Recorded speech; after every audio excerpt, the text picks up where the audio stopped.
Hello. We are back from our break and welcome to Kimbology. We actually have a guest this week. And this guest, actually, me and her did a podcast episode. We actually were guests on the Black Mind Chronicles podcast. This dope guy named Chase from Dallas, Texas. Shout out to you, Chase. He had us on to talk about, being pole dancers and strippers and things like that. And me and her are like, this is Fierce, my homegirl, and she's the shit. And so she's been on my show, but now she's officially going to be like officially on the show. And so in the Kimbology, structure. So I'm excited to talk to Fierce. Fierce, introduce yourself. Say hi. Hi, everyone. I'm Fierce. I met Kimbo when we did Snoop Dogg together. we danced on stage at Snoop Dogg together.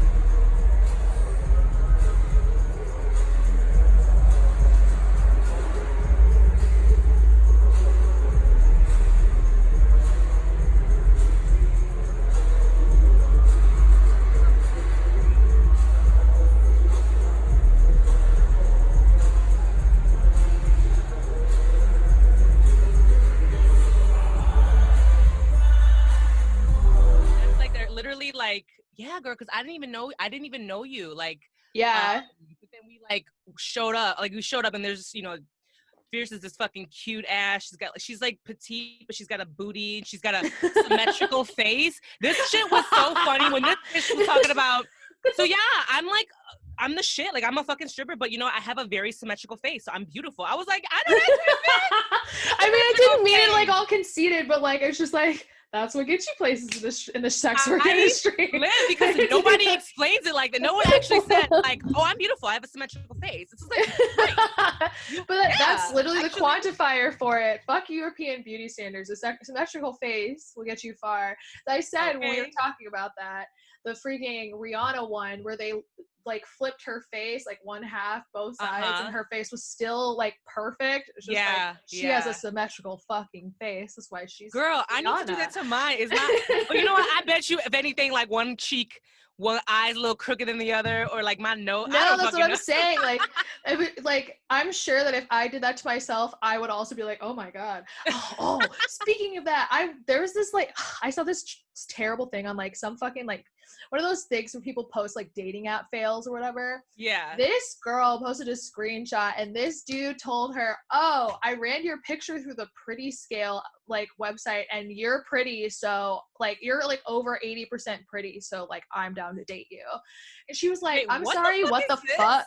Okay, so then I went on this website because I was like, what the fuck is this? Bro, this website literally tells you to upload the picture and then it gives you like an outline of like a face, like with like the face shape and eyes and a nose and a lip. And then you like adjust it onto your face. And then it has you put lines like at like the sides of your mouth, the sides of your ear, the sides like by your ears and like your eyelids and stuff. So it like can measure the distance between those things.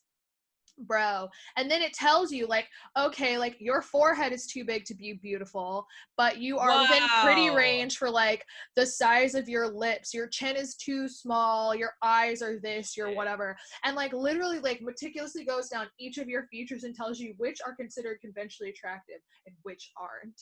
And like so this was invented by a man, definitely. Yes, of course. Doesn't it seem like that shit like from The Social Network that like Mark Zuckerberg did at like Harvard? That bullshit. That shit was some wild. Like arbitrary rating like thing. Like, dude, if that's really what you're using to determine whether someone is attractive, like you're trash. Ridiculous. Like absolutely like you go home. Just go home. Go to sleep. Well, we're over here rambling. We haven't even introduced you officially. I know. We're already talking. Tell the people who you are and like, yes, we met. So yeah, guys, me and Fierce know each other because we both were pole dancers and strippers for Snoop Dogg's concert that we performed together in Milwaukee. So that's when, and she was, you know, riding me like in the surfboard, like, you know, like the whole surfboard ride. Yes, we did a surfboard.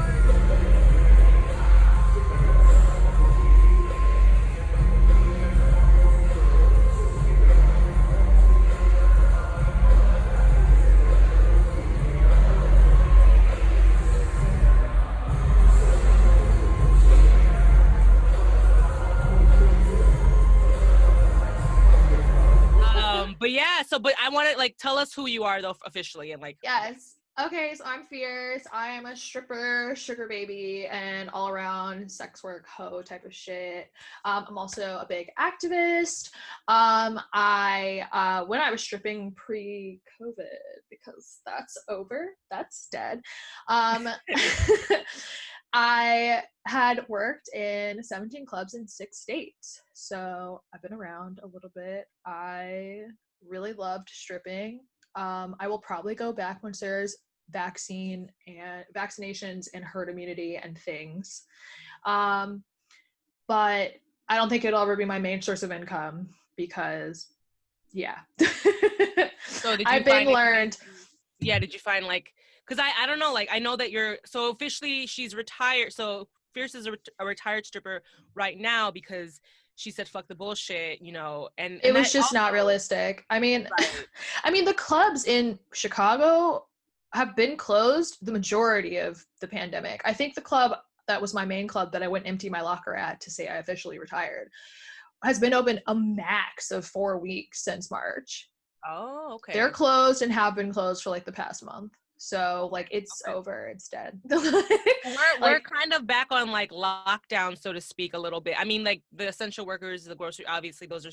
Yes, but like the only thing you can do is outdoor dining, which in Chicago winter is absolutely absurd to me. Like I don't know.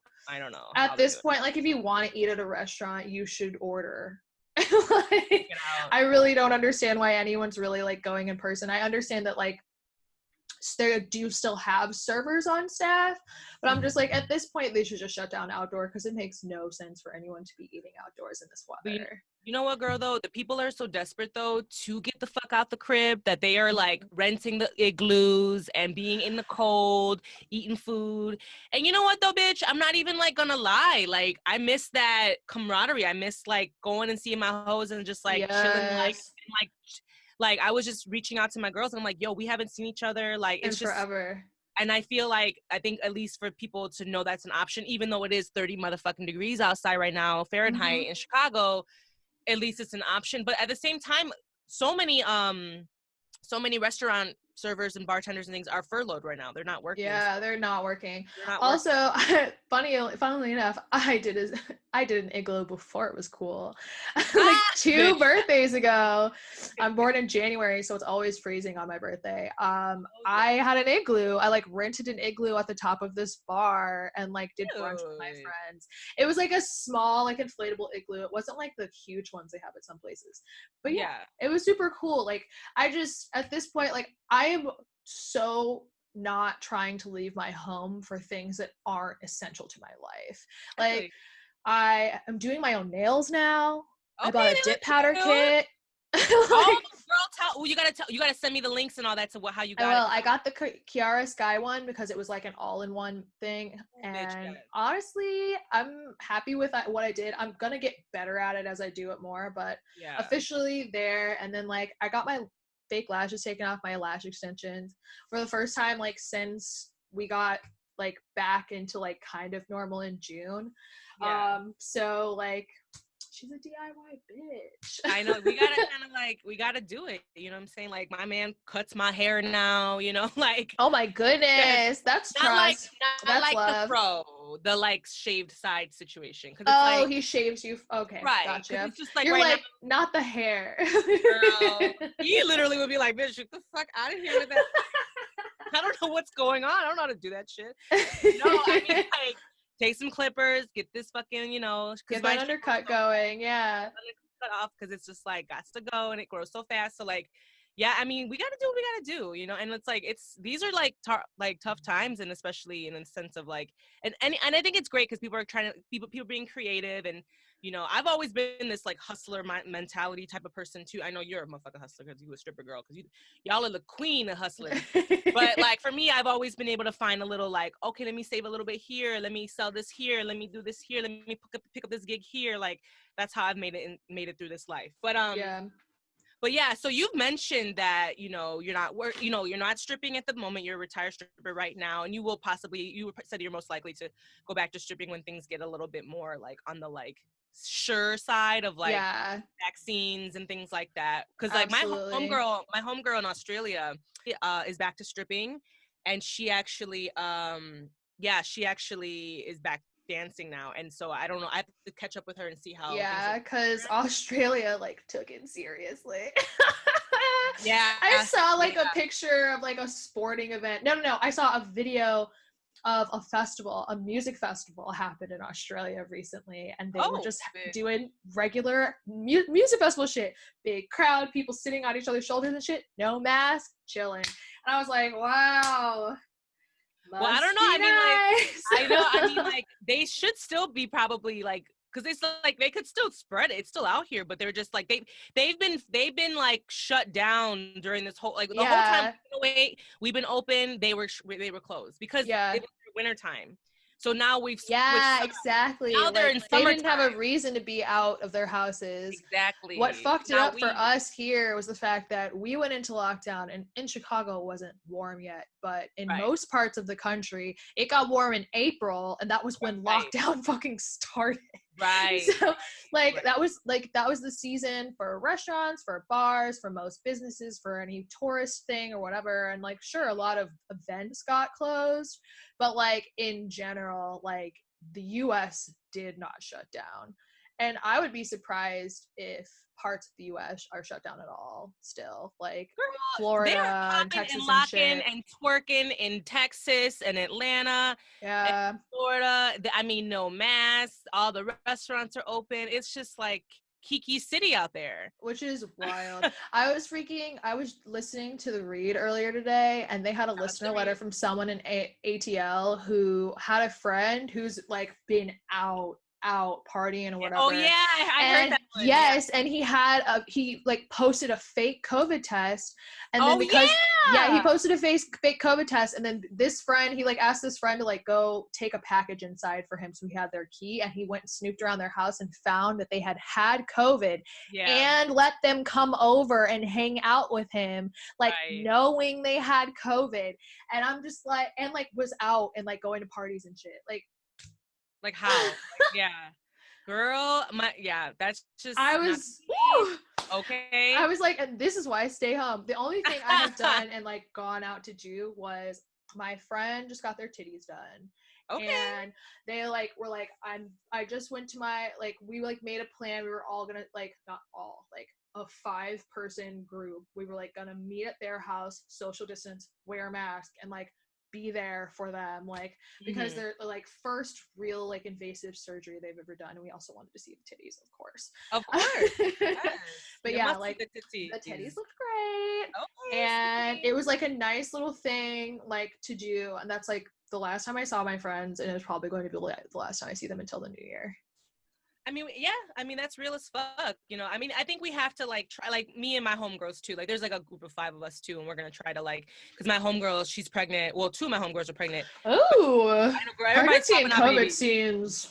Bitch, everybody pregnant. I So, so like, don't we're know gonna, about uh-huh. that. So we were gonna try to, like, get together, like, because she said when she is, before, a month before she's due, she's gonna, like, lock her ass in her house and never leave. So, like, Yeah, and so she's like, yeah, maybe I'll just try to have y'all over for just one, like, and then do the same things. Wear the mask, yeah. social Wear the distance, mask, hang you know. out, but like actually get to see each other like face to Right. face, because that's not happening anymore. Right.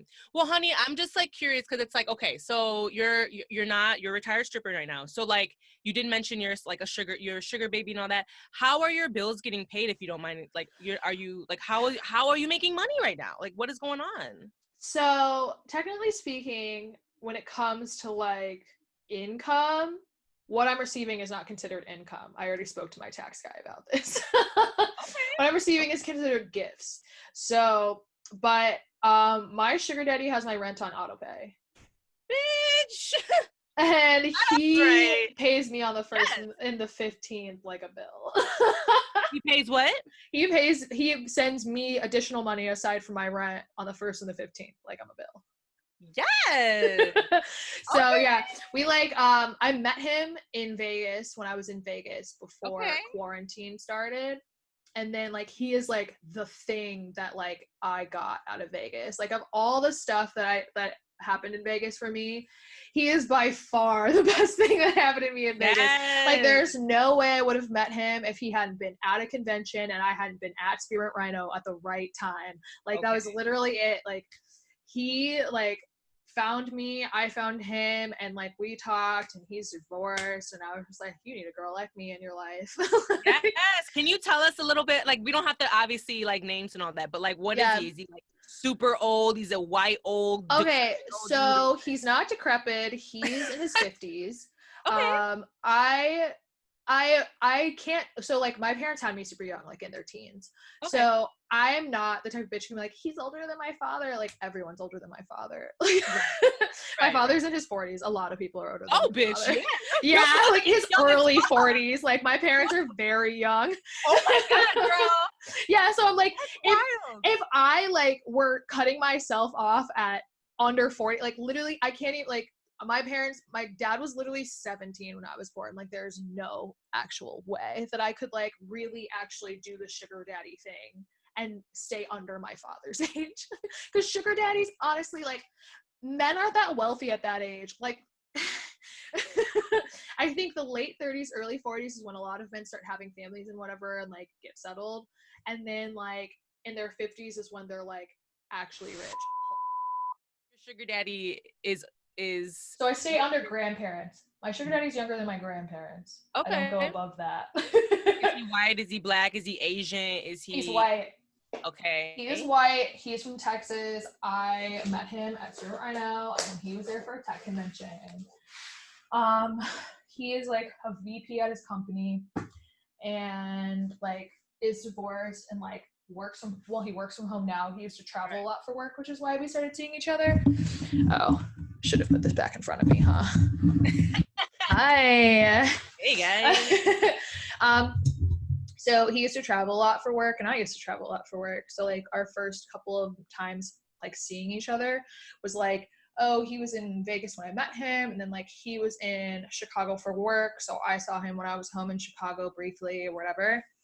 So it ended up being that like the first time I went to visit him in Texas, that was the weekend that everything started shutting down. Oh, really? Like that weekend, like the 15th of March, that like area, that was when I was like locking it down. I got very lucky. I just happened to like hit it off with this guy. He's really cool. He's in great shape. Like he's awesome. And yeah, like I saw him, and then by like the end of that month, he had started paying my rent on auto pay and started sending me like an allowance. Yes. So, and then like I negotiated myself a higher allowance in September. Yeah, I know, that's right. You're like, listen, I'm not working right now. Your girl's retired for the moment. So yeah. Well, so the thing is like what he was sending me was like working, but then like when things started opening again, I was like, what you're sending me is fine, but now that things are opening and I'm like actually spending money on things other than like groceries and liquor, like I actually do like need more funds. So we ended up settling on a little bit higher. But yeah. Interesting. So like, okay, would you be open to telling us like your relationship on like how like do you guys get intimate, or do you guys like fuck? Oh, yes. Anyone that tells you that they don't have to fuck their sugar daddy is probably lying. Like, it's called a mutually beneficial relationship, and like I'm sorry, but like if people really genuinely honestly think that their literal presence is enough to let them get paid, and like as a stripper and a sugar baby, don't get me wrong, I have gotten paid to do nothing. Right. I've gotten paid to do nothing, and I don't like the difference between sugaring and escorting, from what I can tell, is that sex isn't a requirement like all the time when you're sugaring. Like basically my sugar daddy and I settled into we have a trip a month. So this summer he came to Chicago 2 months in a row. Then we started doing like nature shit and like went camping and like went to a couple of national parks and stayed at some resorts and blah blah blah, whatever. And I would say like on those trips I'm not like constantly having sex or anything like that. Like no, we like do activities and go to the spa and like go hiking like dating and stuff like that. Yeah, like we're dating. I consider him to be like someone I would call a friend. Like I am so blessed that I actually genuinely like spending time with him. We have a lot of the same interests. I got my sugar daddy into anime, which is fucking hilarious.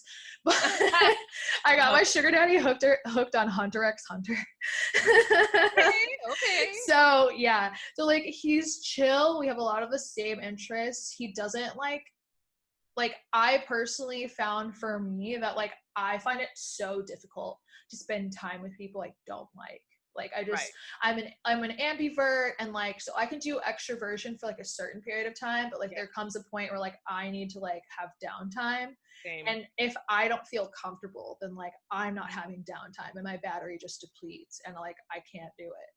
So I've gotten to the point now where like I can be on these trips with him and like be in close quarters for like a decent amount of days, like 4 or 5 days, and like that's chill. Like, and I feel so lucky to have found a guy who like girl, and like pay my rent and pay me separately. Oh, and I'm going to start classes next semester, and he's paying for those too. Yes. What are you taking classes for? I am taking a computer-aided drafting course. I'm taking it's 2 parts, one for the beginning part of the semester, one for the end of the semester. I'm going to come out of it being able to say I have a computer-aided drafting certificate. Okay. And then I'm going to start classes and transfer to a local university that I actually can physically go to, because I'm assuming by next fall we'll be like kind of to the point where we're doing in-person shit again. Right. So, and then that will be me getting an associate's in drafting and design so that I can learn how to do like interior architecture. So like I won't be the type of person who's like building a building from the ground up, because that takes a lot more schooling, and honestly it takes so many years of grunt work after the schooling in order to be able to be trusted to do it. Right. I would rather just focus on like buying buildings that are already built and renovating the insides. Oh, cute. So I'm gaining the skills in order to do that, because so you're gonna learn CAD. You're gonna learn CAD. Yes, yeah, that's what I'm doing. And then I plan to hopefully be able to buy a building and open a strip club. So yes, that's a perfect segue, because I wanted to kind of transition on, because I know me and you have talked just through our like Twitter chats and things like that about just like, so like right now in Chicago there is something called the stripper strike, right? And can you tell us more about the stripper strike and why it needs to fucking be existing, and your plans on opening a stripper run strip club? Okay, so stripper strike was started by this girl named Dakari, who is a dancer who's at one of the main clubs in Chicago, Admiral. And obviously like the strip clubs got hit really, really, really, really hard by the pandemic. A lot of strippers just watched their income disappear overnight. The clubs weren't doing so hot either, but like, fuck the clubs. But yeah, like a lot of dancers like suffered greatly during this. And there also came a time where like when they were starting to try and reopen clubs, they were being very sketchy about hiring practices. They were essentially using the pandemic, because they knew they couldn't have as many girls, using it to like use their discriminatory practices that they already use, like being very fat phobic, being very racist, to pare down their dancer roster and leave people from marginalized groups like high and dry. essentially. So it came down to a thing where Dakari and her friend Lindsay the Heartthrob started a brown and black sex worker mutual aid fund and was able to raise like $50,000, which was awesome. And she was like, I'm not gonna be the type of bitch who's like out here like, oh, here's $20, like hope you can do something with that. Like she made sure she was able to like give like black and brown sex workers like $100 to be like, this like at least will like if you're using it for food, if you're using it to get shelter for the night, who knows, like, this is actually something that like can get you to from point A to point B. So they were both like super on their shit, and it was beautiful to watch. Like Dakari was putting in the fucking work. We did like some Zoom calls to discuss everything.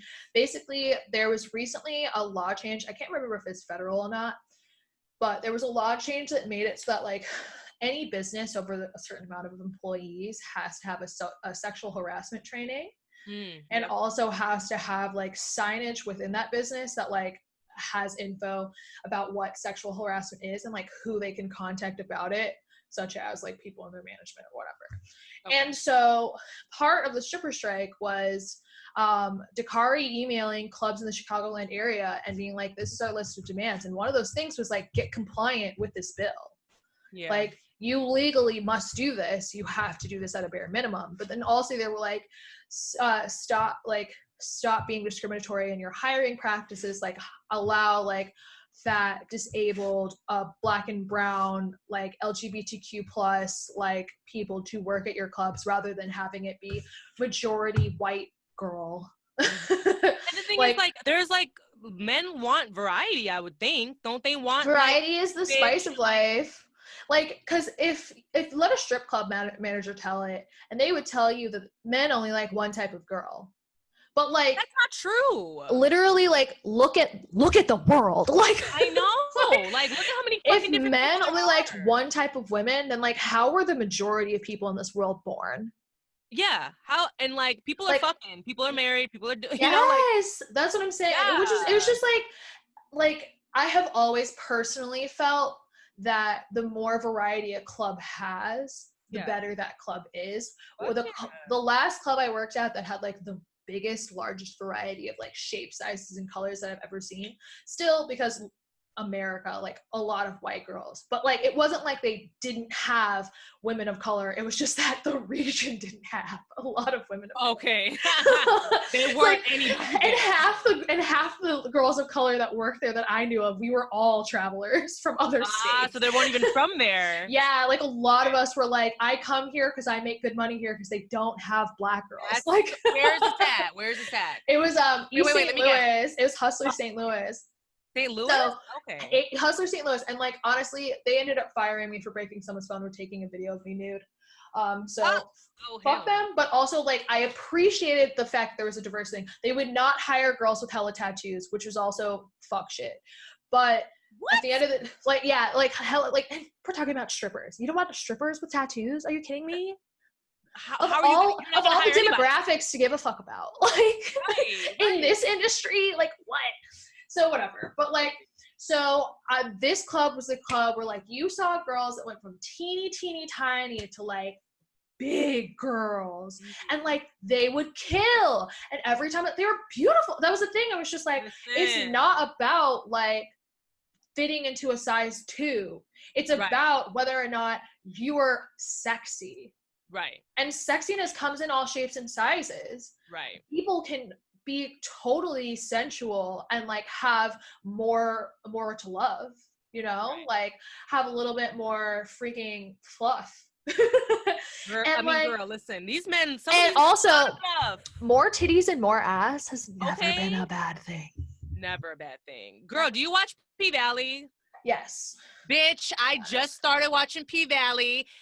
Shout out to how do you feel about it? Okay, so I just started. I'm like probably like the 3rd or 4th episode in. Yes. So like don't do it for me if you. Oh no, I'm not gonna spoil it, but like. Oh, it's so good. Yes. It's so good. And first of all, I was like, why the fuck aren't I on this show? because I'm thick as. So listen, because like the girls at P Valley, like it's like strip club, so it's based off of this strip club that's in like Mississippi, right? Like Yeah. So like a southern like club, but and notoriously strip clubs in the South are more known for like girls, thicker bitches, right? Thicker girls, crazy shit on the pole, like things tricks, like that. Yeah, which is like me. So I was like, come on now. Yeah. But I got to give them credit because it's like because we're both pole dancers and like like I know you're a stripper, we're both pole dancers too, and so I taught for years and I did pole for 7 years, so like I know the tricks, I know the like the lingo, and when I tell you, girl, when that bitch went up there and did a spatchcock, yes, this is what I'm saying. Because like in media, like whenever there's a strip club, the bitches are never actual people who know how to be on stage. Strippers and pole dancers move a very specific type of way. You can always spot someone who has been on that stage before. It is very easy. We move in a certain way. I have always noticed it. It's like, it's how sometimes I clock celebrities that are former strippers. Really? Yeah, like it's very obvious that Iggy Azalea is a former stripper. In one of her videos, she does like the lean forward thing and then like hand between her legs and like patted her pussy, and I was like, stripper. I was like, right there. But yeah, so the thing that impressed me so much about that show is the fact that like they were had stage performers, like real pole dancers, and like I'm sure they were body doubles for the girls. They were absolutely doubles. Absolutely. But the fact that they took the time to be like, no, like we're going to have them really actually do real fucking talented, complicated, like athletic ass pole work, because that's what bitches would be doing in a club like this.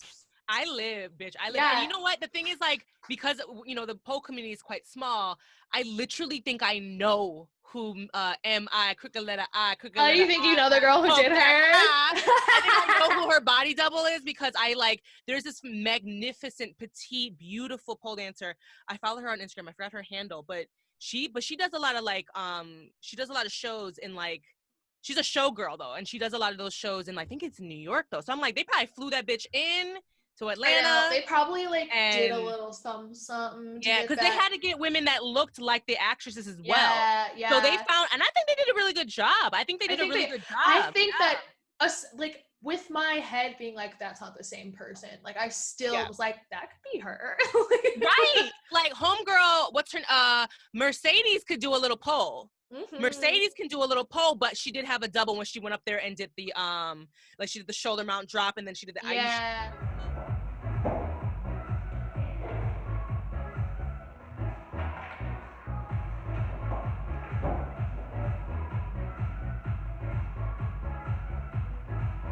My visuals, I'll put examples of all these pole tricks that I'm talking about, because you guys are like, what the fuck is she talking about? It's literally like a different language. I know, literally.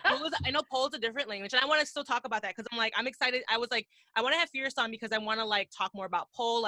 Obviously both are in that world, and I got basically a lot of my followers are pole dancers too, so I wanted to kind of discuss that too. And so so basically I was really impressed because the storyline's dope. I really enjoyed the storyline. The storyline is obviously sensationalized for entertainment value, right? But I'll be goddamned if some of those situations aren't shit that happened to me or someone I know. Oh, right. You're like, wait a minute, this is actually real tea. This is real stuff. This is real shit. The shit with her mom. The shit with her mom. Oh my god! When that bitch sorry, spoiler alert. But don't you just love how a person can look you dead in the face and tell you you're a whore for being a stripper while simultaneously putting their hand out for you to give them money? Oh yeah. I was like, this bitch has the fucking capacity. I thought it was a hoe though. Right, but you want this hoe's money, right? Yes, you want this money I shook ass for, but you're gonna fucking shame me for shaking ass? Right, and then steal from me? Bitch, I thought, bro. Once you get farther in there, you're going to understand. I know, I was like, wait, not too much. I'm a little I forgot exactly what episode I left off at, but I'm deep in it. I feel like you're in the middle somewhere. Yeah, because I'm in the middle. There were more than 8 or 9 episodes of the season to begin with. Right now, I think it's still going, right? Isn't there still? Is it still going? No, I think they did a whole season already. Oh, I'm pretty sure they did. Yeah. It's like 18 episodes, yeah, it's 8 episodes. Yeah. So yeah. I'm It's like in the ended for middle. I'm in now. the middle. Yeah. I'm in the middle. It ended in I'm like really enjoying September or something. Right. I'm enjoying it too because I feel like I love Uncle Clifford. Like I'm here for the inclusion. I'm here for Uncle Clifford. I know Uncle Clifford gives me life. You know, I love I love how they threw in the relationship with Little Murder. Like it's like that's so cool. Like I love it. There's a lot of like issues they're touching on that I feel like they're issues you don't see often. I feel like portrayed in like entertainment and like media. Like I feel like talking about like the son, the bastard son of the father, like the son of the maid or whatever, and like that dynamic within like their family, like on their big ass plantation or whatever, that shit. That's like something that like is incredibly common, low key, like in our like as a country. But like to see that being like played out like on a screen is like, okay, wow, they're like really going there. And then like talking about like being gay in the boonies of the South, like, and being very much like you have to be flamboyant or you have to be closeted, no in between. But Uncle Clifford though is kind of like I don't know if he or she like identified with exactly like because like Uncle Clifford's a gay man but also dresses like dresses very flamboyant. I mean he dresses, so I think his pronouns are he still. Oh, is it? Okay, because I feel like one of the girls were calling she Uncle Clifford. Okay, no, that's why I'm just like I'm not quite sure. We're gonna go with they.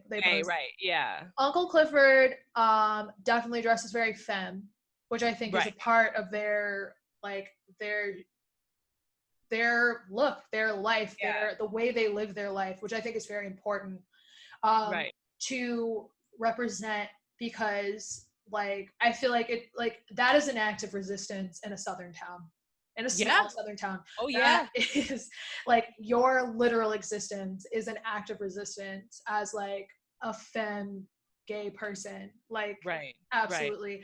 So that I found that to be really amazing. And then like the pole work is outstanding. The dynamic between the strippers, like is that true to life? Like is that how strippers are? I don't know how far you are, but there's like a couple times where I'm like, I know they probably dialed this back a smidgen, but like this girl would have gotten her ass beat for that. Like really? Like what? There were a couple times that like I was like, oh, you would have got your ass beat for that. And like, what happened? There's just like certain points. What is her name? Autumn, that character. Autumn Night. Autumn Night is the main character. Autumn Night, light skin. She's like an unspoken like dancer etiquette within most clubs. It's very unspoken, but it's also like very much like, don't cross this line or someone will check you, and if you keep crossing the line you might get your ass beat. Like it depends on the club, but definitely in the South is like common, and like at clubs that are more booty clubs than like clubs. So what'd she do? What did she do? She walked on stage in the middle of Mercedes fucking but they wanted to rock her ass. They wanted to like like when I tell you that like Mercedes did her thing, but like when afterwards she confronted her for acting a fool, she would have beat her ass, and she would have deserved it. Like the bitch would have deserved it, because what the fuck are you doing getting on my stage when I'm getting rained on trying to get a cut of my money that I'm already sharing with another bitch? Right, because the other bitch was on there too. There was another girl there, and then want to have the nerve to fucking fall and be sloppy drunk. She was drunk, girl. She was fucked up. Drunk. But I'm saying I've been a drunk ass bitch on the stage, and you know what? I didn't do that. Well, you know why? Like that whole like Autumn, she couldn't pole. Clearly, yeah, she was couldn't just pole. literally. They were calling her out on it. She was just light skinned. Yeah, right. I did like how they were throwing so much light skin shade at her. It was funny. We're she out there laying down being white. She only being being real. light. Like Autumn didn't really have nothing going for her except that she was pretty and she was light skinned. That was it. That was all.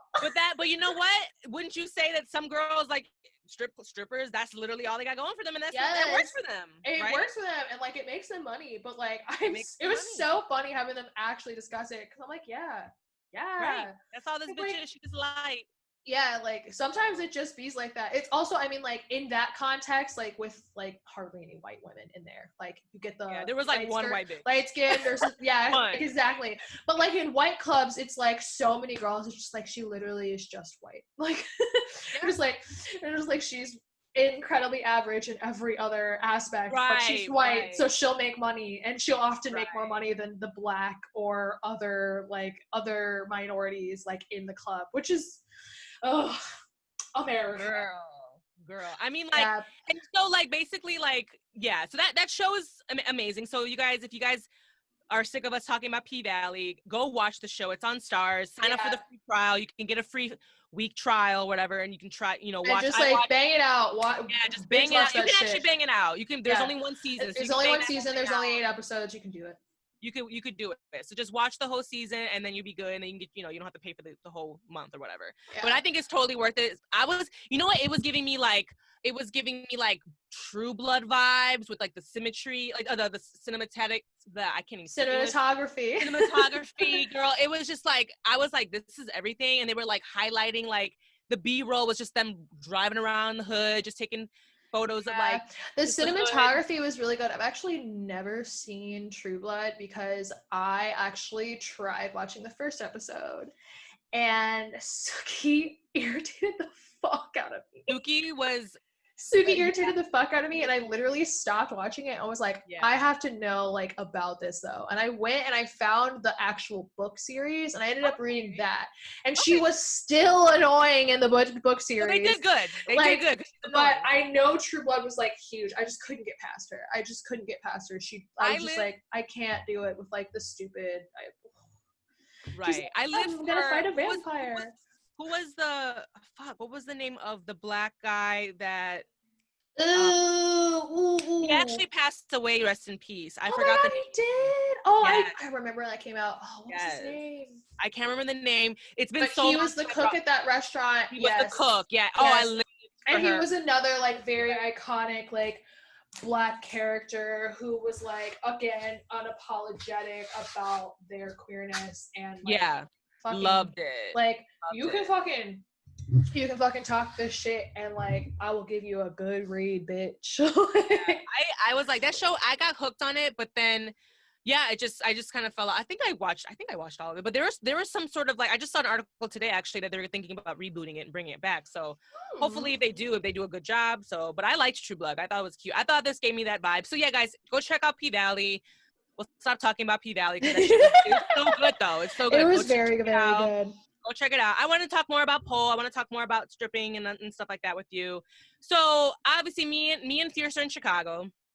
And so if you're not in the Chicagoland area, but I mean, honestly, the pole community is quite small, so to speak. So we kind of all like know each other. We all run in the same circle or whatever, so to speak. But there is this sort of weird, stupid rivalry / tension between quote unquote strippers and then quote unquote pole dancers, right? Yeah. So I think it's fucking stupid, right? Let me just explain a little bit what, like, because some people are like, what the fuck is that? Aren't you all the same? Like, I was a pole dancer. You would think. You would think. I mean, but the thing is, like, I was a pole dancer, right? I never actually stripped, even though I have no issues with it at all. Sex workers, get your motherfucking coin. But I played strippers when I was on set, because I'm an actor, so whenever they needed a girl that wanted to be portrayed as a stripper, they would hire me. I was on TV. This guy, get him to trust you and make a deal.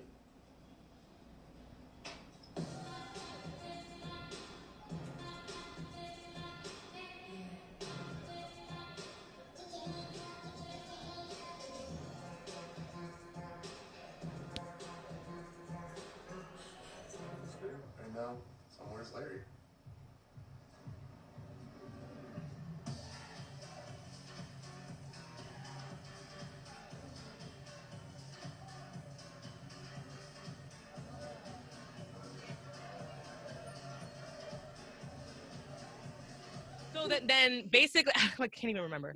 They're like literally whenever, like I've been on PD a few times. Whenever they needed a stripper, they were like, "Go get Kim because she can actually pole."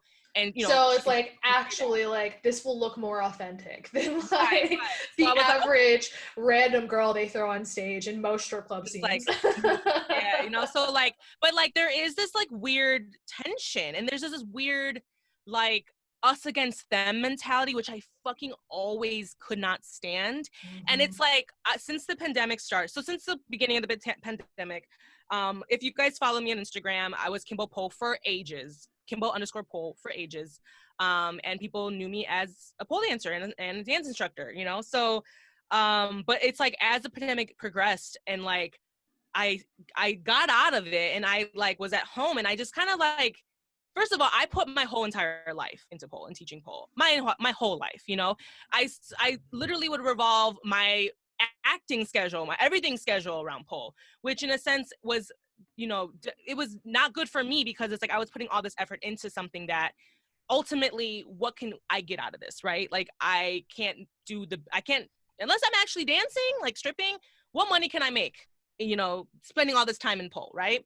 So with this pandemic hitting, and it's like, I was like at home and it's like, I really realized, I'm like, you know what? I need to focus my energy on something else. I need to go back and I need to focus on my craft and like really getting into this, content creation world. I need to get this podcast going. I need to work on acting. I need to get out of it because pole consumes your life. It becomes consumes your life too. Yeah. Yes, it becomes this obsession, and I honestly did not want to stop. Like I actually, do you know who Felix Kane is? Oh my gosh, wait. Is she like a very, very famous pole dancer who's won a lot of competitions? She is very famous. She actually is, and she's won a lot of competitions, but she was on Cirque du Soleil. Okay, yes, I know exactly who that is because I used to watch her pole competition videos, and her spatchcock is like she invented it. Oh, yeah, she invented it? I had no idea. She's like the first person to do the spatchcock and the eagle because she's trained like flexible ballerina. Yeah, she was a trained professional ballerina. Yeah, but she stripped, but she was the main attraction for Cirque du Soleil. She was actually hired in as a Cirque du Soleil performer. So she did like this, I think there was like a Michael Jackson one that was in Vegas. Oh, okay. For years. So she actually is from Perth, Australia. And she is now currently pregnant. She's pregnant as fuck. She's like having her first child and she has her own studio in Perth, Australia. And she went on. From her would be insane. What was that? Learning from her would be insane. Oh, girl. Can you imagine? Like, but she's also very much like very cognizant of like your body. It's like she was classically trained in ballet for years, so that's why she's so flexible. I am not a classically trained ballet dancer, so there's no fucking way I can grab my leg and pull it and bring it on my, what I'm saying, on my head. My pole instructor, Spinning Shay, is also a person who did ballet growing up. So she's also that's why that bitch is so flexible. Yeah, she's also hella bendy, and like she is also conscious of the fact she's like, I'm aware that like I am doing this in a way that you might not be able to, but like like we're working you up to it. Like right. So it's like we have to understand what our bodies can do, Yeah. And so I loved it because she recently went on IG and she did this rant and she was like telling the world that like, it's okay to take a break. It's okay to step away from pole. Like us as pole dancers and like we get really obsessed and we feel like we can't step away from the sport, this because it is a sport, guys. It is completely a sport. I mean, like if you stop doing pole, like you're afraid that you won't be able to do it no more. And there's a lot of pressure within the community to like still be able to do the tricks. And there's a lot of pressure you see the other pole dancers, doing this and doing that and being flexible. And then you're just like feeling that pressure. So I felt that very much. And plus for me, I was very much like open to my, like, I'm not a dancer, not a stripper, I mean, but I literally was up there and owning my sexuality. I was in the sexy outfits and posting it on my social media. And I realized actually going to a lot of people did follow me for that reason to like, the whole scandal, seeing all that sexuality. Yeah. Exactly. So you do have this sense of like, well, fuck, if I don't keep doing this, people are not going to be interested in me anymore. They're not going to want to see that for you. And I don't know if you feel the same way, Fierce, but this is kind of how I've been going about it. And that's how I've been feeling, And it's something that I've had to like really digest and really just kind of like think about, you know? And it's like, and for me, one thing that my friends always told me is that, Kimbo, you've always been able to reinvent yourself, you know, like, and you're not one thing. So I did feel like pole was consuming me and taking over who I was as an individual, which it's not who I am. It's a part of me. And it still is, you know what I'm saying? It's something I can always pick back up, but it's like, it became like my identity, if that makes any sense. So I don't know if I know that you've recently stopped. I identify with what you're saying really hard, though. I wanted to have this conversation with you because I thought you could. I totally get the whole aspect of it, like eating your life. Like for me, like stripping was like it for me. It was a very huge part of my identity. Like I ended up having like a moment during like summertime-ish, like with my therapist. It was like right around when my club was thinking about reopening, and we were getting the text and they were like, we might reopen next week, blah blah blah. And like I had like come to the realization that like all this time I had been thinking like, oh, like it'll be over quick, the pandemic's like not gonna be that long or that serious, like, and this is me like thinking that way, but also having consumed like the scientific documentation that really did prove that wasn't going to be the case. Right. But like it wasn't, the two things were kind of at war within me. And I ended up like really coming to like the realization, like in the midst of a therapy session, that like a very huge portion of my identity of like what I thought of myself has always had stripper slapped on like as a label, and I was losing that label, and it was like deeply like hard, and I had like a good cry because I was just like, you know what, like the clubs aren't going to be safe for me to go to.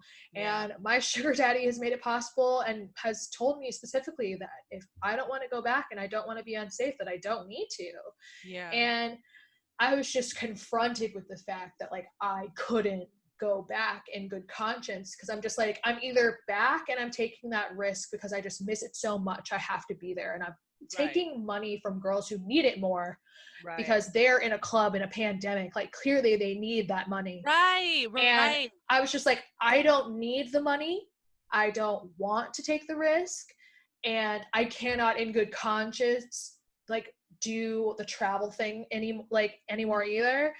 So I was just like, and also honestly couldn't think of a way to really make money safely with all these COVID restrictions. Like, how the fuck do you give a lap dance from 6 feet away? Like, it just girl. I mean, girl, I can relate. I mean, I was a pole dance instructor for years, and I have to spot girls, touch them, be in their face. Can't even tell you how many vaginas and asses I've had in my face. You know what I'm saying? Yeah, exactly. I mean, literally, I'm a hands-on instructor. Like, you know, I'm self-taught in that sense. I taught myself how to really get in that room and just like navigate with like what I see, and like I loved to be there physically. Like some instructors don't want to like touch the people or just like show them a thing and then just walk away. No, I was holding them hoes up. I was holding these bitches on the pole. If I wasn't there, they would fall and bust their face. So like that was who I was. So like in this pandemic and coming back, it's like it's not going to be authentically what I can do, like, and like the best way I like to teach. So it's like, and then on a real 100% level, bitch, let's just be 100% real. I was just not trying to be there. I was not trying to do it. Like, there's a pandemic, there's people dying. Yeah, and no offense, the last thing I'm trying to do is work in person, and like either I'm encouraging people to take the risk in order to come pay me, or I am taking the risk by seeking to go back to my workplace. Like it was like, bad on both sides. And I was just kind of like, I was like, you know what, it's like this is, and then I've always known I've needed to like make that transition to stop or at least slow the fuck down, because I needed to focus my energy on my craft and being like forming Kimbology and, you know, doing the content creation and being an actor and all that. So like, and I knew as scatterbrained as I am and how many things I want to do, it's like I needed to focus my energy towards that. So like I always knew I needed to step away. I always did. I just didn't know when. And this pandemic kind of came. It literally forced us. That was the thing. I think that was why I like had like such a hard time at first, was like I didn't have a choice. I didn't have a choice. It was like after a full month of the clubs being closed, it started to dawn on me that they weren't reopening anytime soon. Yeah. And that's when I was like, oh shit, like, Yeah. this isn't even a possibility. This isn't even a part of my future. It literally, like, coming to the realization that, like, you have like a minimum of a year before things will even kind of maybe be on track to going back to normal. Right. And like that was just, it was a lot.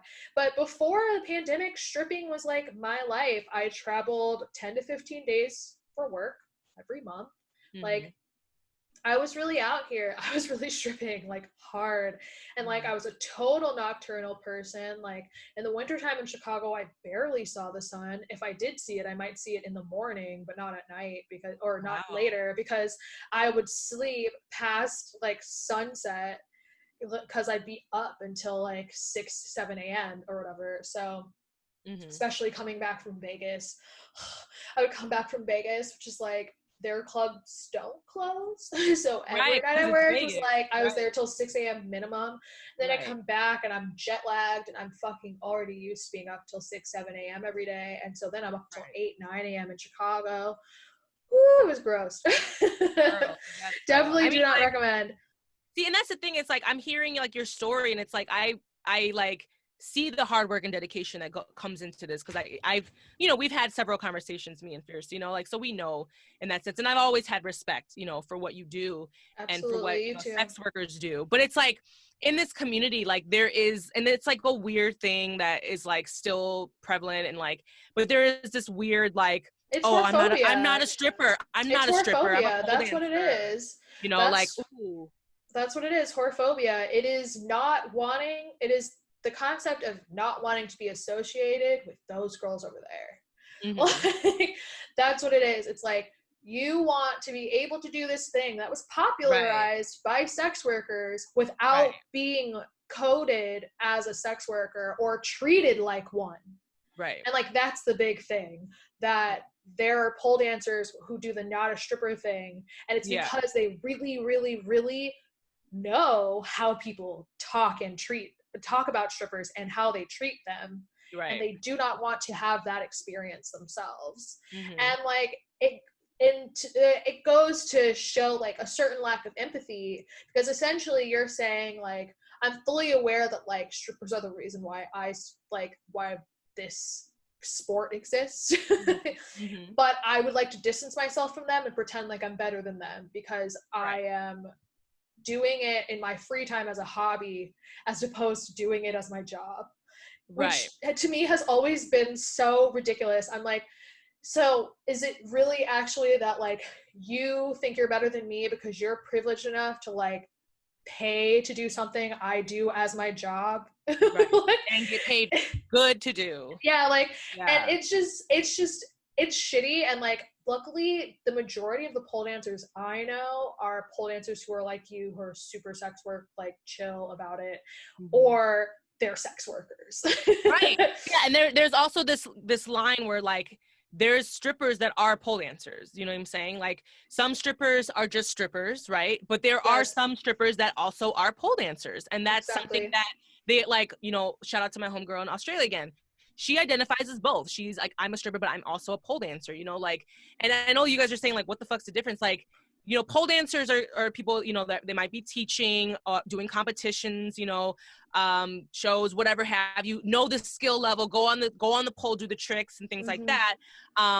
You know, and that's something that they find either, and the thing is like, there's multiple reasons why you pick up this sport, like, you know, like, and then people don't actually realize that there's competitions, right? So it's like, who was I telling this to recently? And it's like, I was explaining to them, like, this is actually a sport, people do it, and they do competitions, and, you know, it's, you know, and all that stuff, and then they're just like, what the fuck? Like, I honestly wish I had cameras following me all through my process when I did my competition in St. Louis, and I won it, like the one that when I did PSO, like, I signed up for that competition like maybe a month before the comp, like literally had a month to train. And I was in the studio fucking training like 5 days a week running my fucking routine on the pole like 5 times a day. Like I trained.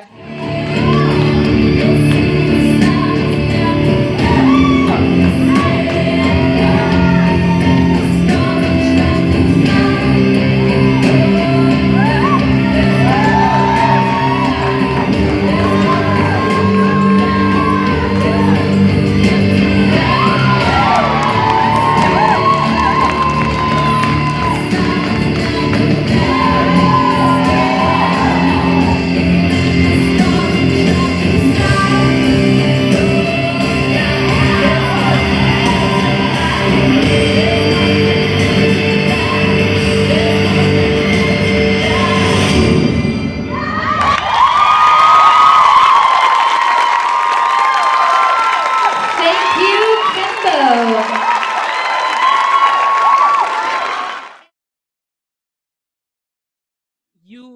I'm to make it look flawless like that. I worked really hard to make it look flawless like that. You have to. And it's a very intense. So like we were talking about our stamina now. Like now, asked me to do some shit on the pole. I'd be like, oh girl, you know what I'm saying? Like you have to work your stamina up to get to that. Absolutely, man. Yeah. Like, So I worked extremely hard, and people don't realize it's like, oh, you know, aren't you just like, you know, a stripper? Aren't you just like you play that on TV or what's the big deal? Like, why are you so passionate? oh my gosh. And You know, that's the wild thing too, is like as a stripper and pole dancer as well, like I think one other difference between strippers and pole dancers is oftentimes strippers are in overwhelming majority of strippers that pole are self-taught entirely. Like I learned this from a random girl who showed it to me at the club. And like we just figured it out. And like we never know the name, like the official names of them, but like we can throw it. But so I definitely like, what was I just about to say? You were saying how you were self-taught because of pole, because you. Yes, self-taught because of pole, but I was also So for me, in terms of like the change in stamina, like I, instead of like doing like you were doing like classes every day and things like that, my main thing was like I could expect, generally speaking, when working at my home club, that I would go up on stage a minimum of 5 times a night. And how long is your set? And my set's a minimum of 6 minutes. That's a long time. That's a long time. And I'm like going hard. Like I used to go on stage and I would fucking rip it up, tear it up, like, because I was in a club where most girls didn't do pole tricks because it honestly doesn't pay very well in Chicago in general. Pole tricks, like Chicago strip clubs, like you don't really make stage money. So a lot of girls don't see any point in either learning how, investing enough time and effort to learn how, like, or to pay to learn, like pay a pole studio to learn. None of that. Like none of them, like a lot of them are just like, I don't need to, like I have plenty of money without having to. Right. For me, like pole is something I deeply enjoy doing. The stage was always my favorite part of stripping. Okay. So for me, I'm going up there because that DJ's about to play my shit. Right. He's about to play my song. I'm about to go up there. I'm about to have a blast. I'm about to spin around on this fucking pole, throw some shit. And like a lot of times I would get people who would tip just because they're like, either they were like, oh my gosh, you're the only girl who's doing tricks. Or they'd be like, oh my gosh, like, whoa, like you're so crazy on the pole. And like, it wasn't even like I'm like I have like so many tricks or anything like that. I freestyle. I freestyle and flow, and like that is my favorite part of stripping. Yo, my favorite strippers can freestyle their fucking asses off. And like I feel like that is one big like big huge stripper thing. Is like the stripper pole dancers, we freestyle with the motherfucking best of them. Yeah. Like, there is no routine. We can dance, and we can dance to any fucking song, and we can make it cute. We can shake a little ass, throw some pole tricks in there, and like really actually give you a whole full show. And that's like, actually a skill though. It's like, because like obviously I taught a choreographed class for many years, and I would choose a song and structure the song around the structure the dance around a song. But then you would see the girls that when like before the choreo kicks in or after the choreo ends, they would just stand there, and then you see the girls that are fucking it up and still freestyling and free dancing. Like that's a skill that you become more comfortable on the pole, just like more experience and things like that, you know, as you become more involved in the sport. I love freestyle. Girl, give me that pole, put I'm something on, I ready. will fuck it up. You know, I work better that way. A lot, like I did a few like showcases and things like that, and some of those performances I freestyled. You know what I'm saying? Like I would just go out there and do some shit. 'Cause it's like, I used to do that in burlesque, low key. Right. Sometimes I would be like, I have an outfit, it has to come off. I've practiced taking off all these articles of clothing. I really haven't practiced anything else in between there because that bitch don't dance. Like, and you know what? The audience gives you that fuel. Like you, like, I'm a person. You Like I'm a performer. feed off the energy of the crowd. Yes. And Yes. if you're an entertainer, like you feed off that energy. And like I was always the type of person that worked well under pressure. So like I performed when I had people looking at me or a crowd staring at me as opposed to just myself, so to speak. I think being like a performer, like I think that extra oomph you get from having an audience is something that also I had to like come out of. Like I own a pole in my house, but I'll be damned if I dance on this shit at all for like 6 months of quarantine. Like I barely touched my pole. I didn't have any I had no inspiration whatsoever because I was just like, no one's gonna watch me, no one's gonna pay me to do it, why the fuck would I do it? Like and like I did like I would hop on it every once in a blue moon, but then I would just be like, ugh. And it didn't matter to me because I just had like I didn't have the creative juices flowing, and it was never like it wasn't calling me. I've recently like gotten to the point where like I'm back in love with the pole, thank goodness. Okay, good.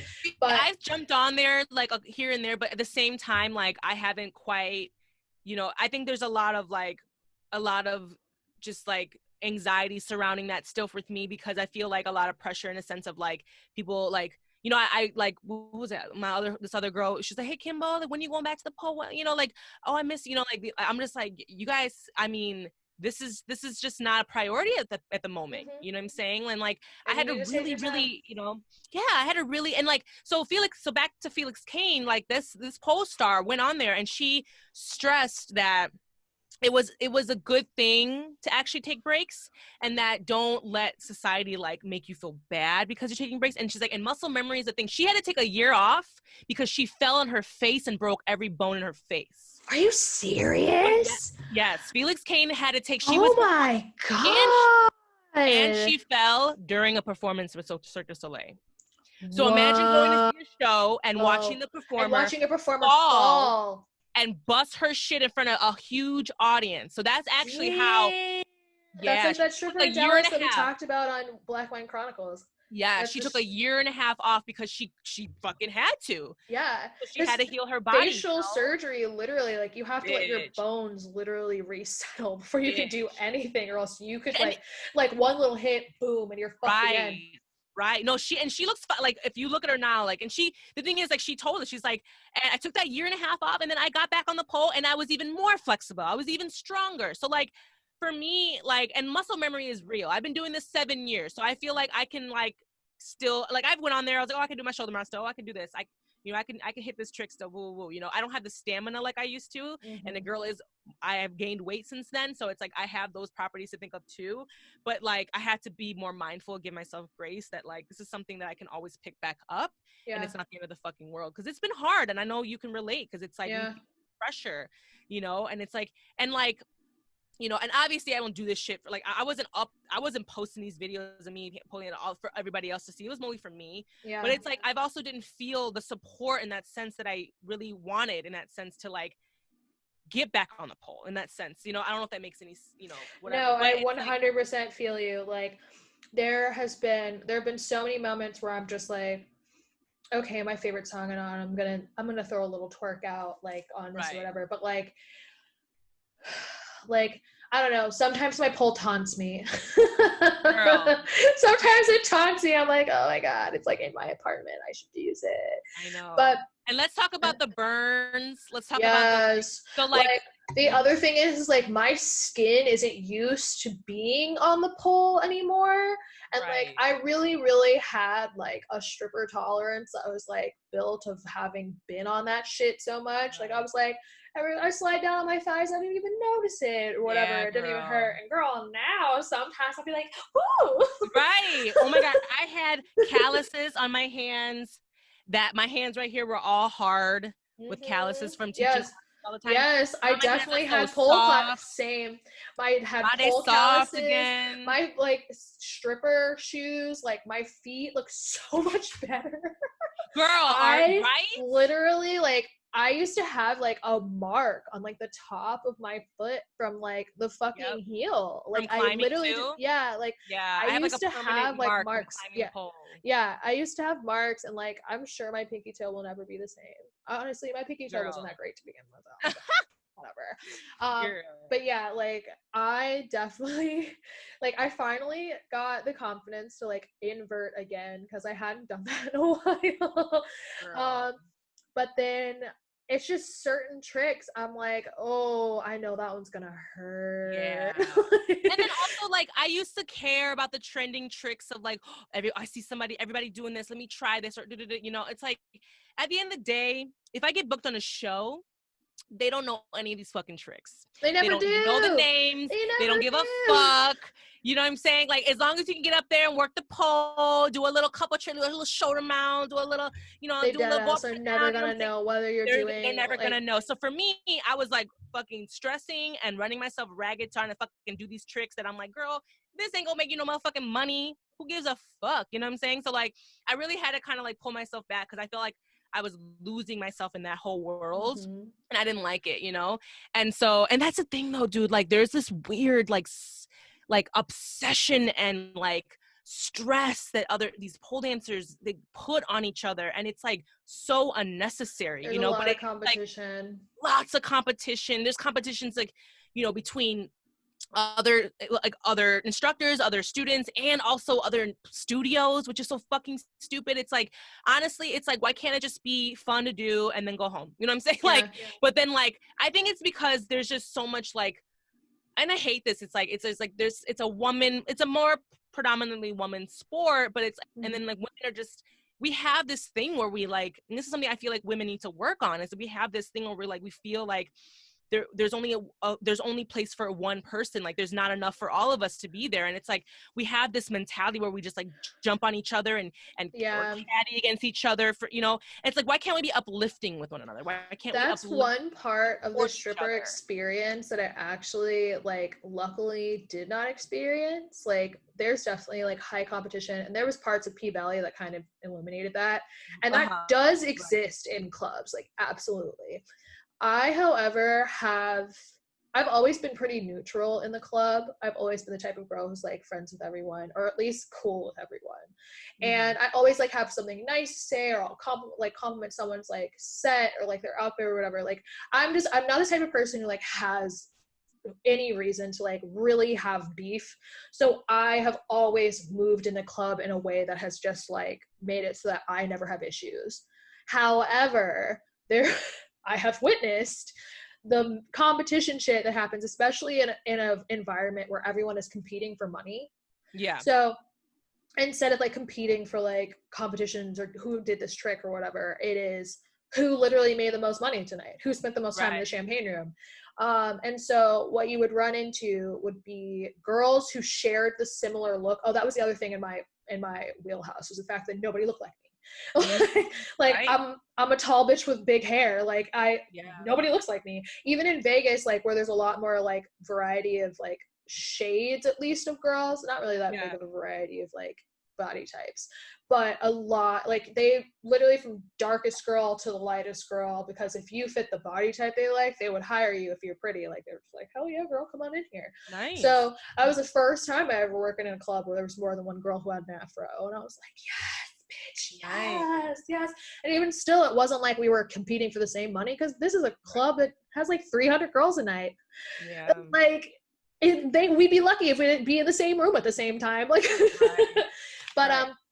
I would encounter at like smaller clubs, like you would see like the like belong big titty girls would have beef because like so and so stole so and so's regular, or they both have the same regular and he like pits them against each other, or like the goth girls would like have beef because so and so did this or whatever, and it would just literally be like because they shared certain types, certain like they had like overlap in their customer pool. Yeah. Excuse me. They had overlap in their customer pool, so there would be like beef because inevitably someone would make more money, or there would be some time where someone would be like, she stole my customer, or why did she go sit with him before me, and or I heard she said this, and there was just like beef. I had a friend who got suspended, or no, she got fired. She got fired from my club for like ripping a girl's freaking like name tag off her locker. It was like a paper name tag, and then like writing like bitch or something in like lipstick on it, like some petty bullshit. And like she ended up getting to get rehired like a month and a half later, but like bitch got fired for that. And like It's that so was petty. just that it was just petty. It was just petty Okay. shit, and there was like no reason for there to be that type of beef. But sometimes like there would be shit like the black girls, and I'm just like, I personally operated outside of that because I was just like, girl, I have no beef with any of y'all, and I'm chill with all of y'all. But then it would be like the two thick black girls in the club have beef, and they're talking shit about each other to all their mutual friends, and I'm just like, and it's just like that dynamic. I think you're right that it can't help but exist when you put a bunch of women like, I know, and it's into a room. so And like annoying. I find that and it's also, I think, partially because like we're women who are capitalizing on our appearances, or we're like dancing sexily, and like we were performing and entertaining, and that inherently like puts us all in like kind of a hierarchy and like causes some shit. And then there's always that one girl who can't be chill and who just like can't stand a bitch for no reason. Like and like it's a thing you experience like from the beginning. Like every club I've ever worked at, there's always been a girl who like will be like, I can't believe that girl sat in front of that mirror. Doesn't she know that's my spot? And it's just like, bitch, it's like, you don't own the mirror. Or like, oh my god, right. she played my favorite song. I'm so mad. I'm gonna go yell at the DJ. Like, come on, you don't own it. But like people would like have arbitrary beefs about that and shit. So Fierce, you were saying, I mean, the stripper strike kind of inspired you, but like you mentioned to me that you want to open your own strip club run by strippers, and like do you think that dynamic will change a bit if it's run, because like right now strippers have to pay house fees. Now are there house auditions possibly, I hear? Bro, you saw like, that what I tweeted? Yeah, I saw. And a girl was saying her club is charging $100 fucking for auditions now. That is highway goddamn robbery. I was like, oh. Well, how can you like? So how do you think that a stripper run strip club will be different from a man run strip club? Like how would you run your strip club? Like how different, how beneficial would it be for the strippers? So I want to completely flip the business model. I think the current top-down business model is absurd. It makes no sense to me, and has never made sense to me, why men are the only people at the highest ranks within a strip club. And like, why on earth is a fat dude in a suit telling me how to hustle? Right. Oh, honey, you've been sitting on laps and hustling champagne rooms? What size shoe of pleaser do you wear? Like, I just like, you're looking at me and you're telling me this guy has money, but I'm telling you that I have already spoken to him and he's not going to spend it. So his black card means nothing.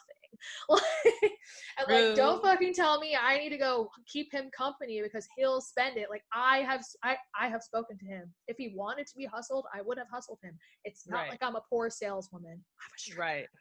But so that's neither here nor there. So I have always felt like that business model makes no fucking sense. I think that COVID has made it even more obvious that it makes no sense, because there are a lot of clubs who cannot get dancers into the club because they're charging these house fees. Some of them are charging higher house fees, which is bullshit. So they are 100% like, they're stuck in a point where they are operating because they're trying to get customers to come in and they're trying to get girls in. But without girls paying house fees and girls there to get the customers to spend money other than buying drinks, like, you literally cannot operate a strip club without strippers. Right. You could operate a strip club without the men in suits, though. You sure could. So the way I think about it is you need to put the strippers at the top. Amen. Like, I very much would like it to be a co-op business. Oh, I think cute. I think that's ambitious for the beginning. I think in the beginning, I think it'll have to be just like me by like being able to like get people to invest so that we can like co-own a club and then be able to let our dancers buy in to eventually make it cooperatively owned.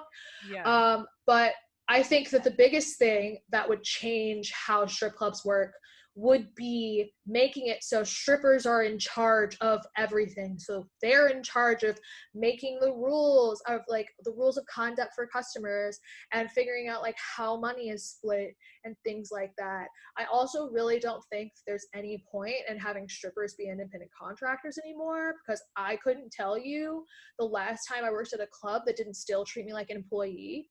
In fact, my home club here in Chicago that I retired from was owned by a different person, like a different group before this major corporation took it over 2 years ago, and we sued them and won. Wow. Or treating us like employees and taking a lot of our money and screwing us. Yeah. You're not giving it. You're not giving like insurance. I'm not. You're No not giving insurance. a 401k. No insurance, no 401k, no workers comp. Right. Like if I get injured or sick, there's nothing for me. I don't make any money until I can go back to work. They can fire you at the drop of the hat for arbitrary shit, such as not giving them enough of your hard-earned money that they didn't grind dick for. Okay. And so it's absurd to me. I also very much think that if strippers own strip clubs currently, then at the bare minimum, if you can't get management, like people, you can't get like individual dancers to come in, at the bare minimum, you could throw someone who's still in your staff on stage just to have somebody entertaining. Yeah. Like even if they're a little out of practice, if you throw on the heels and a bikini, you can at least be someone on a stage. Obviously, with almost all of the people in management being men, that's not even a possibility. So yeah, that's so great. I very much feel as though like strippers need to be included into the management of the club, or otherwise like there is no way for the club to operate in a way that strippers are focused on and taken care of the entire way. I want to be able to provide a club environment where people can feel safe and protected. I want to provide a club environment where people are not being discriminated against for their skin color or for what their hair looks like. Shout out to all the clubs in Chicago that won't hire me with an afro. And what your body type looks like and your sexual orientation and your gender expression. I don't understand why. No, there is one club. There's like a club up on the border between Illinois and Wisconsin that has like multiple floors, and they have like a boy floor and a girl floor. And like, so like that's like you can like bounce around. You can like go from club to club and have like whatever kind of party you want to have, which I think is lit. I don't understand like why clubs don't provide a variety of people. Like a genuine variety of people, because a lot of clubs consider it a variety if they have girls that are different shades. Like they're like, look, we have girls that are all the exact same body type, but look, we have like black girls, white girls, Latinas, Asians, look. And they're like, didn't I do so great? Like they want a pat on the back because they have diversity. And then like they won't hire a big girl. Like refuse. Would actually tell her. Let me tell you how if you hire look her dead in the face and be like, I would honey, make money. We could maybe hire you for day shift and you would still have to lose 20 pounds or some bullshit. Like, girl, please. And like again, like I've heard of girls getting fat listed at clubs, which is when your manager like comes up to you and tells you you've gained too much weight and you can't go on stage anymore. Wow. Which is your main form of advertisement to people, but obviously if you're still hot and if you've gained weight, then you have bigger titties and a bigger ass. So these girls ass on the stage. Still make money even though they're not allowed to go on stage because of their manager's arbitrary fucking like measurement of what size they are.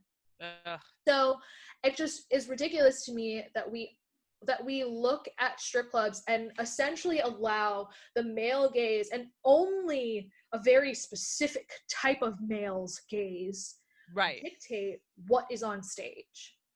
Because I think we are at a point where strip clubs don't need to be exclusively for cis white men. Okay. Like, Okay. I think that strip clubs also don't need to be exclusively for straight men. I think we're past the point of this boys club shit. Yes. Like, we are at a point in life where a lot of people have money. A lot of people, it's no longer just like white men at the very top spending money, and like in like black men at the very top in clubs that are mostly black. Like, I think it's ridiculous that like the only customer almost entirely of my entire strip club career that I've ever had to deal with is a man. And like, do I want to alienate men from my clubs? No. But do I think that certain men need to be made to feel unwelcome? Yes. Hey, there you go. Due to make girls uncomfortable, due to boundary push, due to assault dancers, many of those haters. Many of those men in the current business model are welcomed and sided with against dancers a lot of times if there is any type of an issue. Like, imagine getting assaulted and having your manager not only not do anything, but tell you, well, he spends a lot of money, so you're just going to have to get over it because I'm not going to kick him out. Wow. Like, not banned, not kicked out, allowed to continue entering your club and because he spends money. Mm-hmm. And that's ridiculous to me. And yeah. I've seen guys who come into the club and they're like, giving the VIP treatment, and everybody in the staff knows and will warn the girls they grab, like, hey, this guy does XYZ, be careful. Wow. If we all know this, why is he allowed in the building? Why is he like, here? why is he allowed? Right. Yeah, so that's exciting. That's exciting. And I very much think that a strip club should be a place you come to experience, to see sexy people. Yeah, regardless of gender expression, regardless of like race, regardless of body type, regardless of fucking like anything. Well, like, I very much feel like sexy people come in all shapes, sizes, and colors, and we as a society could benefit from celebrating all those bodies, not just the one body that society has decided is the best body. Right. And yeah, like, I would like to see that. I would also like to see dancers get fucking healthcare from their jobs.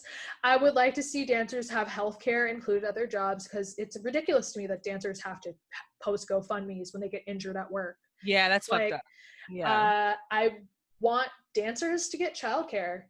Yeah. I want dancers to have childcare at their clubs. Yeah. I think that childcare is a big thing that I've heard from strippers that are mothers, that they have the most difficulty finding because of like the time that they need it. Mm-hmm. And like I feel like these are all things that like they're concepts that haven't come to fruition, and there are things that like may come over time. Like, but I have like certain things like end goals that I deeply, deeply want to make a possibility. And I'm really like hoping that I can manage it. I'm like going to school to get the necessary skills in order to build the club, to create a club in a space that is different from any club you've ever seen, but also like still is a strip club. And I like deeply, deeply just like want to be able to open this is my personal dream. I want to be able to like make a strip club that is so filled with like positive energy and so filled with like acceptance and like so filled with like a warm, inviting atmosphere that like everyone who walks in it is taken in by it and 100% understands like what is going on. Because I hate when dudes like assume because you're a stripper that you must be downtrodden and this is your rock bottom or whatever. Like, no. Yeah. I am a person who likes to entertain people, and I am happy with my body, and I don't have a problem sharing it with others. I don't have a problem putting it on display, because I think the human body deserves to be worshipped. Like, And I also I would love to come to a point where I like had people working at my club and then like they like went off to go dance at clubs in other areas because I would encourage them to try them. And then they would come back like outraged and be like, oh my God, they charged me to work. Right. Like, and then the bouncer like shook me down for money afterwards, even though he didn't do anything for me. Bitch, is this how it is? Like, I want to see that. Like, I want to create an environment that is so good to my dancers that they leave and they're like appalled at the treatment. Like, that's where I'm trying to be, because I'm appalled at the treatment as a person who still loves stripping. Yeah. And I want to go back to stripping like part-time because I still love it. And I also really do think that in order to create the club I want to, I still need to have the experience of working in many clubs. For sure. Like, I've never worked in Atlanta. I've never worked. Oh, bitch, you gotta I've never worked in Atlanta. I've never worked in Dallas. I've never worked in like Miami. Like, I haven't worked in like a couple of major cities that I'm very much like, I should probably work there before I'm like, yeah, I'm done with clubs. And like, right. So that's what I want to do. But yeah, like, I just personally am at a point where I'm just like, we thought with stripper strike that we could make them change. And that was largely ignored. It doesn't help that our clubs have been fucking closed for most of it. Right. But we thought stripper strike, like, I thought stripper strike was amazing. It was powerful. I got to perform at the march that we did, like, after we like marched and went to where we were having like our rally. And it was beautiful, and the space was just so like loving, and it was so cathartic for many people. But these clubs aren't going to change for us. Yeah. These clubs aren't willing to change for us.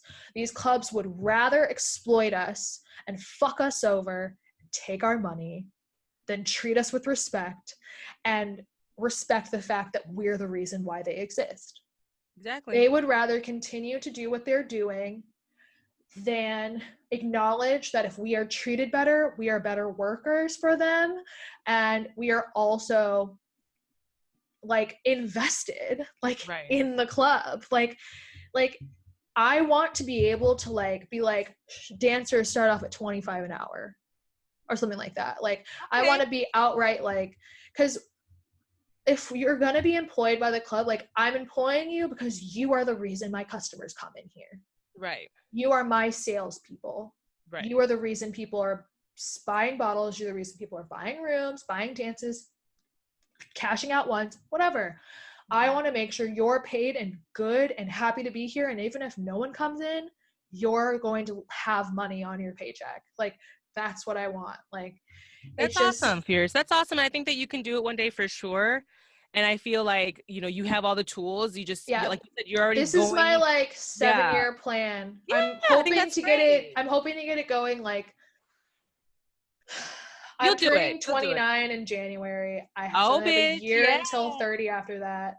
And by 30, I'm like trying to have like the groundwork done enough that ideally I could be doing it in the year I turn 30, like breaking ground or something. That's a good goal. That's a really good goal. We shall see. But that's what I want. That's what I want. Well, Fierce, thank you so much. Like, you seriously have like just, you give us so much knowledge. You give us so much tea for all this stuff. So thank you. We're going to take a break because we've been talking a lot, and give our listeners just a little break to just take a little drinky drink, and we'll be right back. Okay.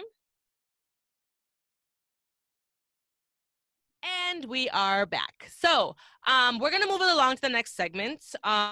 Fierce, we're going to do our weekly segment called Meditate, Masturbate, and Medicate. So this week, Fierce, what do you choose?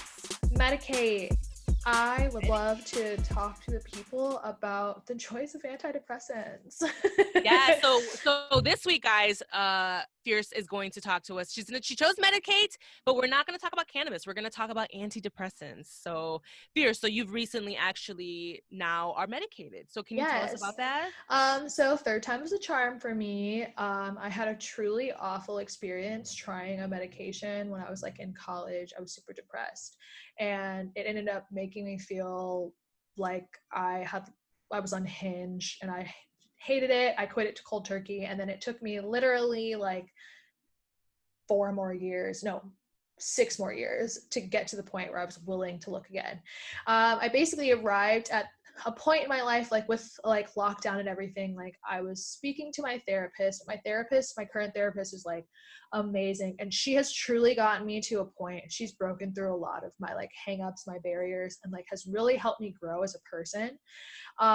And despite that, I came to the realization that I am probably at the best point of my mental health I've ever been since I was diagnosed with depression. I was 17. Oh, wow. And I 100% like realized, I was like, if I still feel depressed when I am objectively at my best in terms of like my life, where I'm sitting like my bank account is fat, my life is going well, I'm in a good living situation, because living spaces and roommate shit has been a problem for me previously. Like my home is my temple. And I really did come to the conclusion, I was like, I obviously am doing what I can for my mental health as much as I can, and it's still not, I'm still depressed. I haven't gone past it yet. So I spoke to my therapist about it, and she was like, okay, like if you think that, like you should talk to your doctor. So I talked to my primary care physician. He was like, okay. He tried me out on Zoloft first. So this is my second antidepressant I'm trying, and that was trash. I hated it. I didn't hate it. I didn't feel any effects, and it made me like so gassy. Oh my God. Like, I was just like, this is pointless. Like, I don't want to take this medication. All the negative side effects and none of the positives. Like, Right. fuck this. What's the fucking point? And then I got switched to amitriptyline, which is like it's a tricyclic, which is like kind of old school. It's like before Prozac, before Zoloft. This was like what they prescribed to people. And then I like started taking this shit, and I was like, whoa, is this how people feel every day? Like, I was like, holy shit, like y'all just wake up like this? Like, this is crazy. So then basically your mood is like changed, like you My feel mood like you is woke up. drastically improved, but the biggest manifestation of my depression for me was my inability to give a fuck.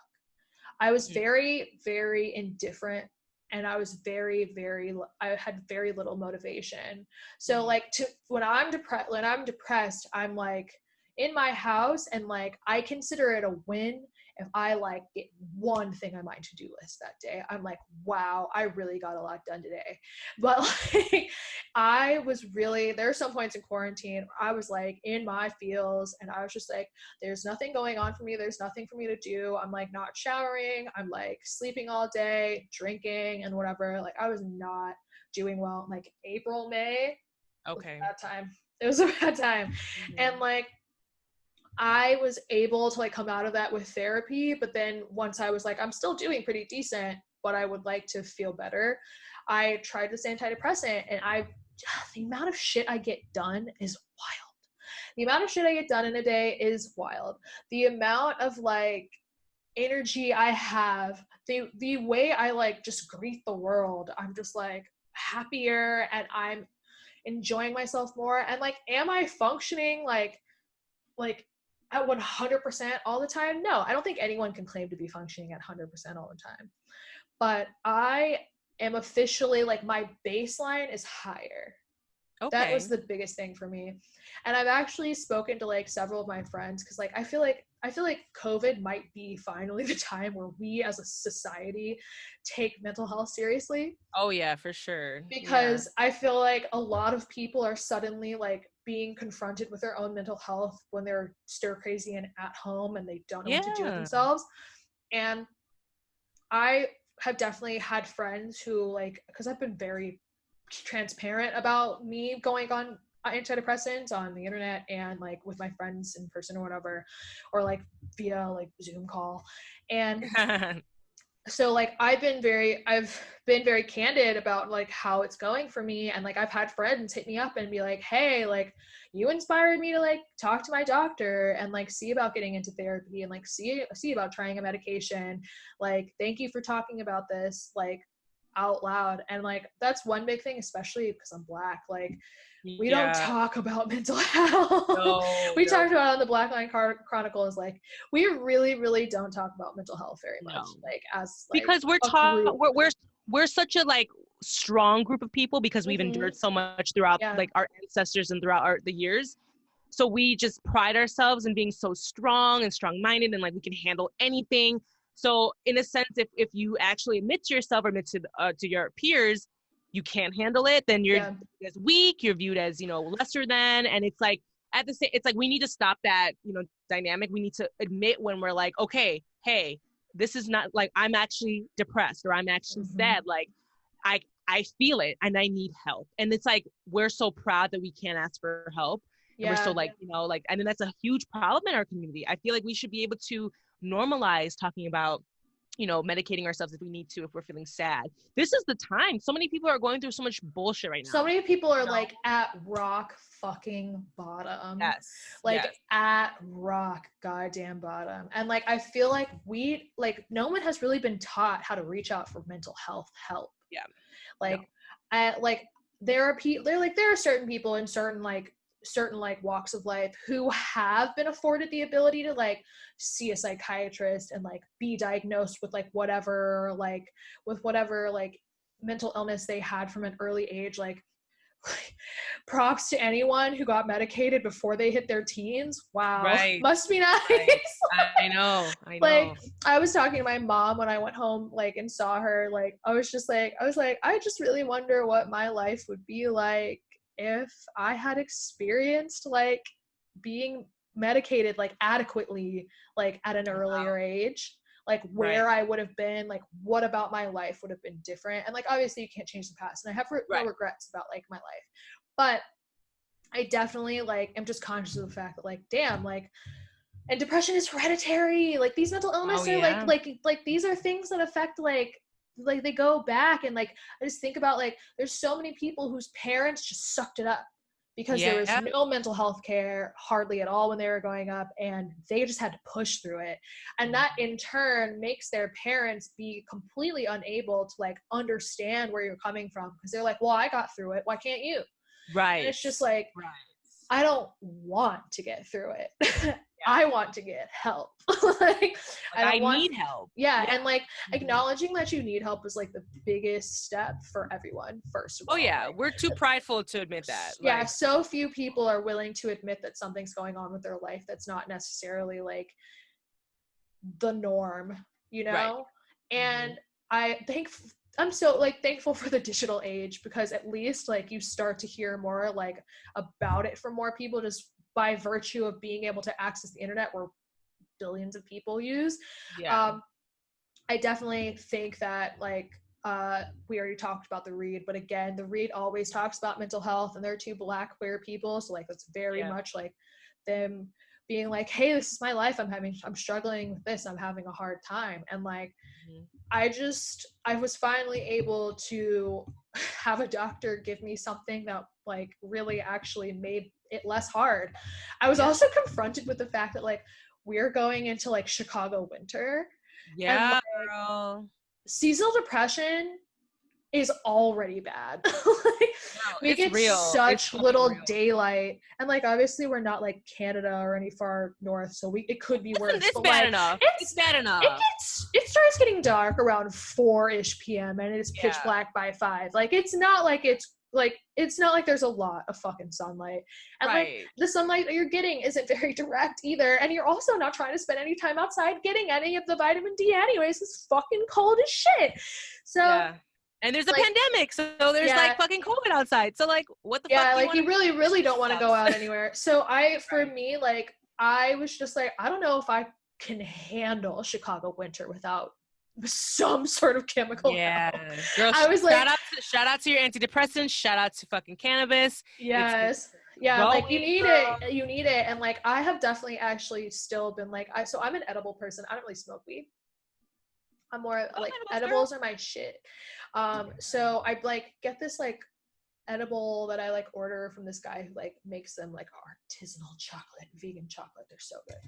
Yeah. And like, so like I'll like wake up in the morning and I'll have myself a little edible and like go around, like turn on some music, make a smoothie. Oh, I've also been microdosing shrooms.